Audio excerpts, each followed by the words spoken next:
So before I begin this video, I'd like to kind of give a little bit of background as to what I'm going to be talking about, and just so that people don't really get too confused too quickly, I'd like to just kind of say that this is not a how-to, this is more of a how it was done, and I'm going to try to keep it not too vague because this lure does not work anymore, but I would like to refrain from making luring guides regardless of their practicality. So, without further ado, let's get right into the Red Portal lure. So I'm not actually sure when this lure originally came out or who was the first person to do it, but what I do know is that I did fall victim to it because I was greedy.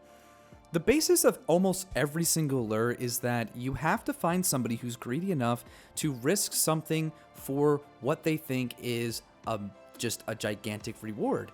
So when you find people who aren't really careful about their money, it's very easy to target those people, and there are a lot of those kind of people in RuneScape. For some reason, RuneScape and greed are synonymous, and I don't like that, but it's the truth, and that's why a lot of these lures worked so well for so long, because the way the Red Portal lure worked is you would tell somebody, hey, I'm doing this giveaway where I'm going to drop a bunch of items, and you don't have to take any of your items into Dangerous, you just have to telegrab them and good to go, and then there's another round where you'll win more money, or whatever you had to tell them to get them into the portal with their stuff and their telegrabs. And a lot of people would just comply because they saw that this incredible amount of money was potentially going to be given to them, and they just needed to find a way to get that somehow. And a lot of people did that by obviously bringing telegrabs and not really taking care of the stuff that they had with them on their person. So this lure worked very, very quickly. It was almost a 20-minute time between getting the person who you found to be the victim and getting them into the portal and having everything dropped.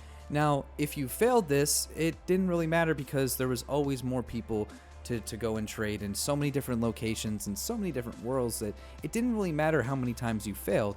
So this lure was really effective for people who were doing it because all they had to do is just find a person, and if it fluked, they could just hop around to the next person.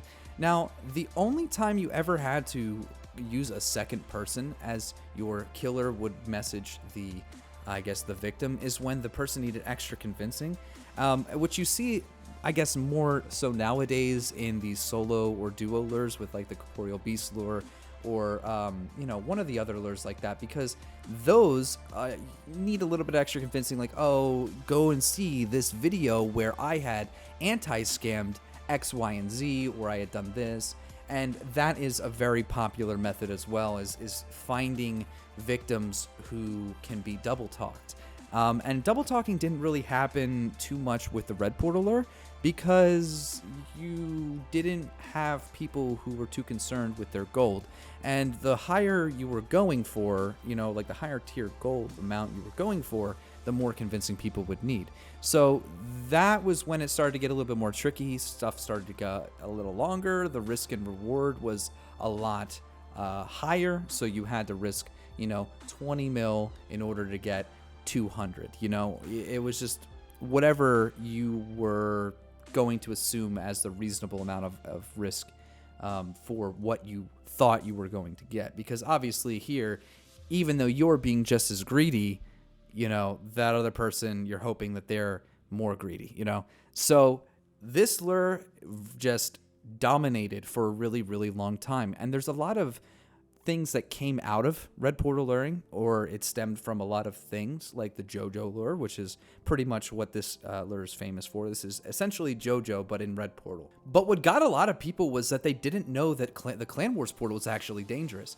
So, of course, you have these people who are risking a ridiculous amount of gold who don't actually know that they're risking it, and by the time they figure it out, it's just way too late. And that's what made this very easy and cheap lure so very, very effective for a lot of people that were using it and abusing it during its time period. So I'm going to talk about a couple other lures next time in my newer video that I'm going to do a little bit more research on so that everybody here can be a little bit more informed about the past of RuneScape. But I hope you did enjoy watching this video, and as always, hello from the past, and I will see you in the very near future with another video.